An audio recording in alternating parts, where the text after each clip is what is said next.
Hey, what's going on, everybody? And welcome to this episode of Learning from the Pros. Joining me today is Ali Yildirim, who is teaching us his top 10 tips on LinkedIn ads objectives and bidding. And he's actually the co-founder and CEO of Understory, which is an agency that helps you with paid media and outbound campaigns. And fun fact, I actually used to work with Ali at Metadata. So we go way back, and it's super cool to see where you are now and your entire journey. Welcome, Ali. Appreciate that, Silvio. It's an honor to be here. I mean, we go way back, and it's just a rewarding experience, like we were just talking about, to be able to connect over content and talk about the real nerdy, deep aspects of advertising, which we all care so much about. Totally. This is one for the nerds, 100%. We're talking about your top 10 tips on campaign objectives and bidding. I know they all got like their pen and paper out right now, ready to take notes. Exactly. So why not just give us like some context on yourself, Ali, and Understory and what you do and how you got here. So I've been working in paid media my entire professional career. I started out in B2B advertising at a law firm advertising company where I was their first full-time ad operations hire. I moved from there to work at Metadata for a few years, where I actually met you, Silvio, which was a life-changing experience, just working with you and under you and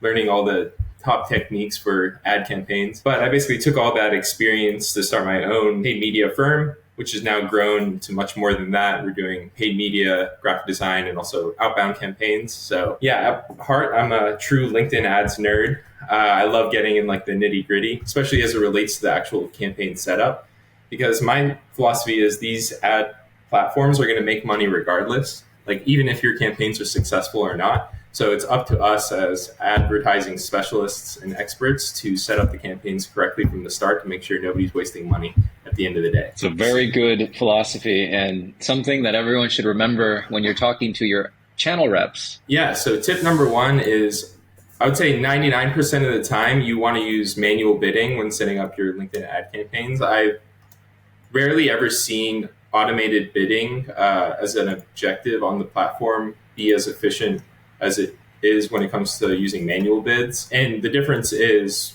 for an automated bid, you're basically giving LinkedIn the freedom to place your campaigns at auction for whatever price it determines that it'll win. While a manual bid, you're basically setting a cost cap. You're telling LinkedIn, this is the maximum I'm willing to pay for a click, for a conversion, for a landing page view. Automated bidding will never be as efficient as setting a manual bid, just by the way that the LinkedIn algorithm seems to work. It just isn't as efficient as setting a manual bid, which gives you that cost cap. Have you found that to be true with all campaign objectives? So for example, conversions, lead gen, brand awareness, engagement, you will always index to use manual? I would say 99% of the time, yes. I think there's some situations where your audience is really small. If you're around the minimum is 300, and if you're trying to do a really small ABM campaign or a really small retargeting campaign, those are the cases where you might need to either raise the bid higher than you would normally for a colder campaign with a bigger audience, or just to reach that audience in general.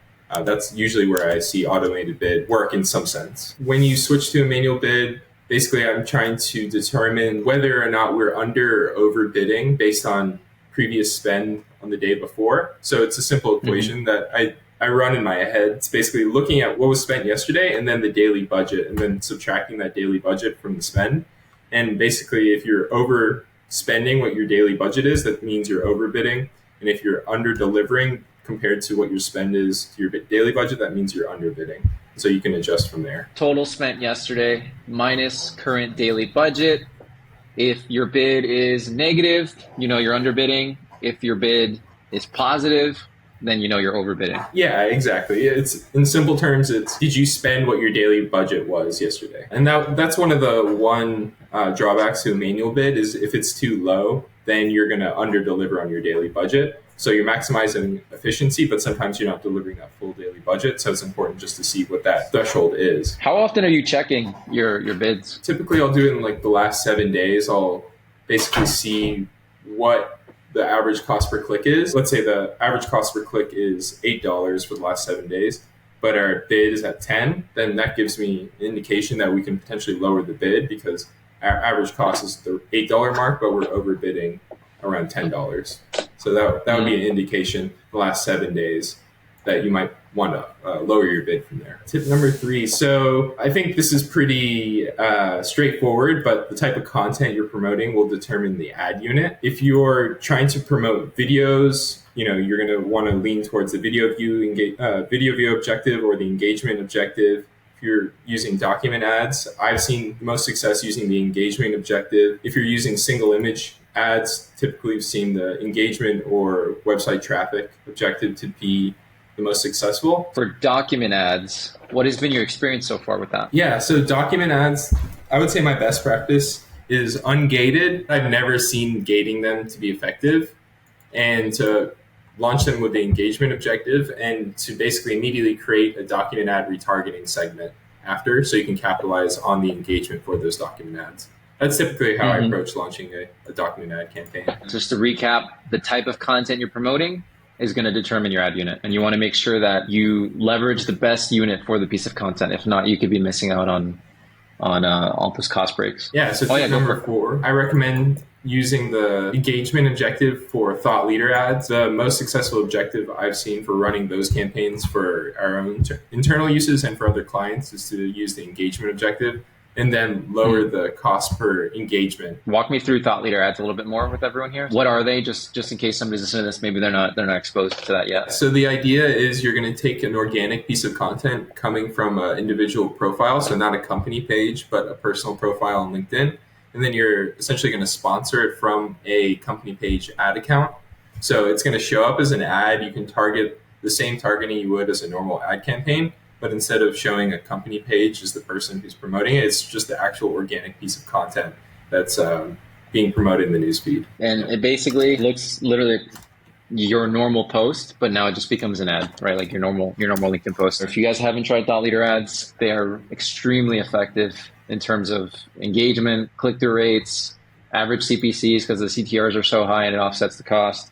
Yeah, we've seen a lot of success with those for sure. Yeah, and the biggest thing is the social proof too, because I think the saying is like people buy from people. So the fact that you're going to see somebody's profile associated with the ad is one thing. But then also all the organic social proof from the comments and the likes that you'll naturally get just from posting on your own profile will also impact performance, because you'll be getting it organically and from the paid campaigns as well. Number 5. So this one also is pretty obvious, but I think there's one caveat which I'm still testing, which is for video content. I always use the video view objective just as some best practices when it comes to video content on LinkedIn. Besides the objective, I always use 1080 by 1080 video creatives that are captioned. That's basically for video campaigns are the ones that I recommend.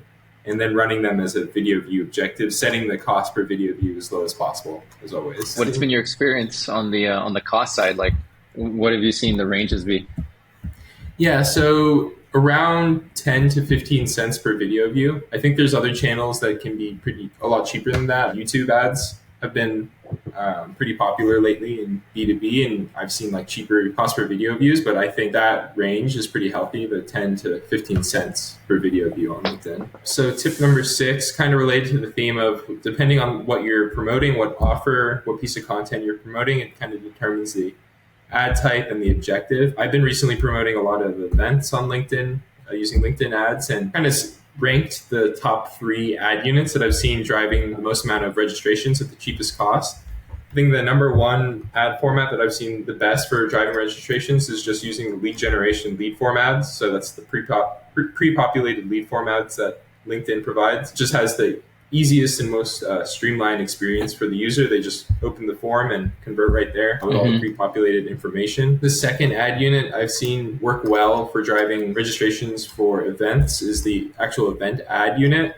I think what's cool about that ad unit is it has the social proof. So if you're driving a lot of registrations for that event on LinkedIn organically, it'll show all of that as an ad on the ad unit itself. So I think that is powerful. It's just the conversion rate is a little bit less than what I've seen for the lead form ads. And then my least favorite way of, I would say, generating most leads on LinkedIn is just sending them to a landing page. In most situations, I've just seen it the most expensive, unless it's a very specific situation of sending people to like a calendar link or something like that. But yeah, sending people to like a landing page to register for a webinar or event, I've just seen to be the highest cost per registration at the lowest volume. So as you mentioned, there are these pre-populated forms. People click on it, the form pops up. and it pre-fills a lot of your information based on your LinkedIn profile. Do you have any tips for the audience here around best practices on, I don't know if you've done any testing around like number of fields, things to ask, like any nuanced insight around on lead forms in your experience? Like I said, a lot of the information is pre-populated, so I think you can get away with adding more of the pre-populated fields. I think where it gets tricky is when you add some of the custom variables. That's where I've seen like anything more than 2 or 3 is where you're starting to push it. Even 2 is kind of a lot in my view. And that's when I'm saying custom variables, I mean ones where the user actually has to like select a checkbox or type in their own response in the actual lead form. Anything more than 2 on that side is where I start to see conversion rates start to decrease.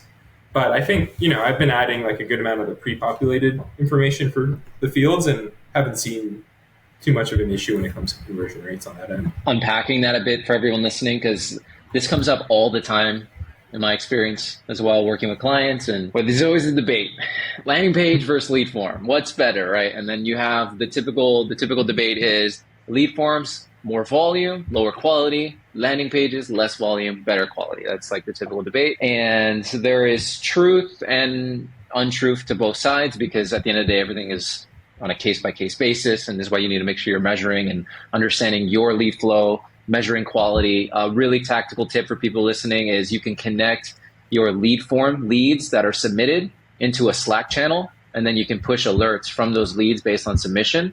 And then you can ask for job title and LinkedIn profile URL. And those are both pre-populated fields that will automatically be populated, so it's no friction on the end of the user.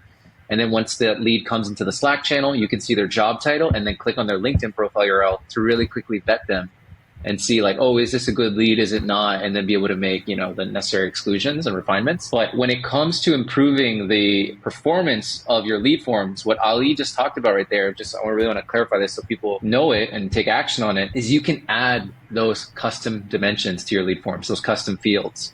So you can add a checkbox, for example. And then the other ones too that you can do that are pretty cool is like custom questions. So if you have like pre-qualifying questions usually on your fields, you can add those into the form. So like we're talking about events, you could have like a custom question around like, okay, just want to confirm which talk you're interested in, right? If you have like different tracks or something. So you can get pretty creative with lead forms for those that are listening if you're not familiar. And then on the flip side, when it comes to landing pages, this one is tough because I've seen both where it's like lead forms, generally speaking, if you put a gun to my head and you're like, you got to make it work, are you going to choose a landing page or a lead form?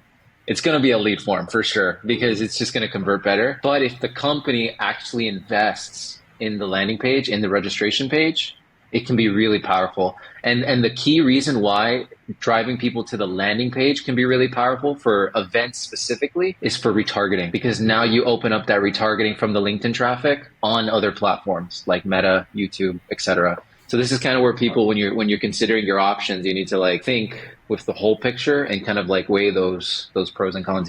I think of a landing page as like copy. It's just the assemblance of multiple parts, right? Yeah. And you assemble all these parts together and you get a landing page, just like with copy. The number one most important piece of the landing page, going back to the gun to the head example, is the hero section, the above the fold. That's the most important piece, because if you're not able to pique curiosity above the fold when the person lands on the page, then it doesn't matter how many other great sections you have, they're not going to go onto it. Same thing with copy, right? It's like the analogy, I believe it was like David Ogilvy, where he's like, for every dollar I spend on an ad, like 90 cents would go to the hook. It's the same thing. If the hook doesn't capture that attention and that curiosity, you're not going to get people to read the next line and the next line, right? And that's the goal of writing copy, is like each line sets up the next one. So yeah, with the landing pages, for sure, it's the hero section. And the problem with landing pages, in my experience with B2B, is most people don't start landing pages with copy in mind. They start with design. And design should always be after copy, not before. So you write your messaging first, and then you design your page in a way to best illustrate that messaging, best display that messaging. The design and the words on the page should also direct to some action, like whether it's research or to drive signups or something like that. And, tying it back to the LinkedIn side, you also want to have that match between the ads itself, like the messaging in the ads, and what you're sending people, like which message is on the landing page that you're sending people to from the ads. So I think that's one key thing to consider. And then also conversion tracking.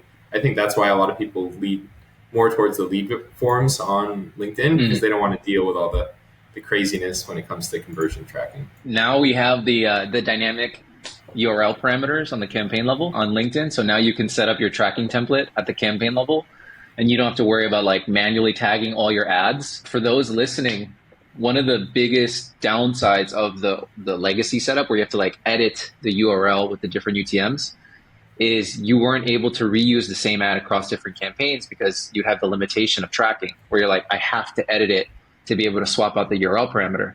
Now, because of the dynamic tracking template, you can use the same ad across different campaigns. So now you're stacking social proof, which is actually one of the things that nobody's talking about right now that I think is like the biggest value of the dynamic tracking template is now the ability to stack social proof like no other, like you couldn't before. You know, just like when you run meta ads and you use the same post ID across your campaigns. So number 7, I've honestly fallen in love with document ads. I think they are a really great way to build a retargeting pool. Ungated, I mean, typical click-through rates I've seen on document ads have been 6-7% plus. So I've been really happy with the performance on document ads so far. The objective that I've seen work the best with those ads is using the engagement objective again. Tip number 8, conversational ads. So those are the ads that are showing up in your inbox.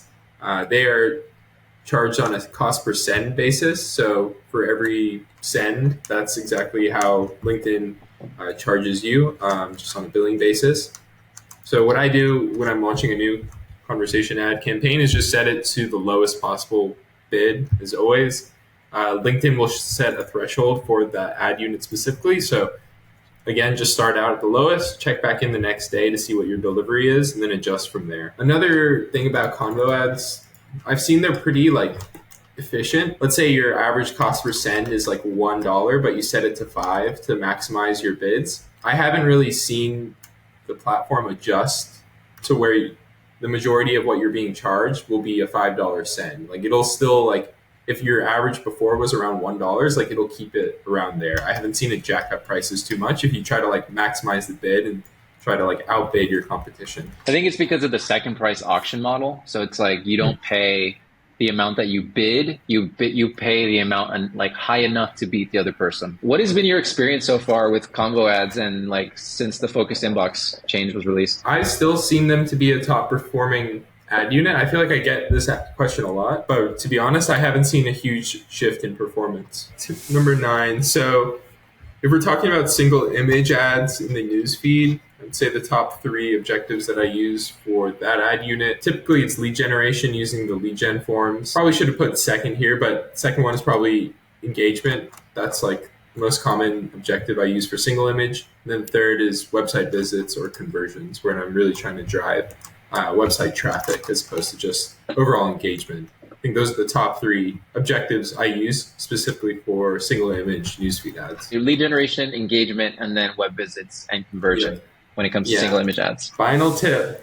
I very rarely use the reach objective on LinkedIn where you're optimizing for impressions or reach. I just find it to be the most expensive because you're paying nonstop basically. So if it's on a cost per impression basis, like if people are seeing the ads, you're being charged. While on something like a cost per click or cost per engagement basis, people can have seen your ad already before they even click on it, before you're charged. So that is just what I've seen on the reach objective that I've rarely found a use for it because the cost per clicks have been really expensive when I'm using that ad unit as well. So it's even hard to build like retargeting audiences from the reach objective. So my advice is stay away from the reach objective. That's my 10th and final tip. Thank you, Ali. I hope everyone got a ton of value out of this. If people want to connect with you, Ali, where can they? You can find me on LinkedIn, connect with me on LinkedIn, and then we'll also link my website as well. Ali, thank you so much for being here. Everyone listening, I hope you got a ton of value from it, and we'll see you in the next one. Thank you, Silvio.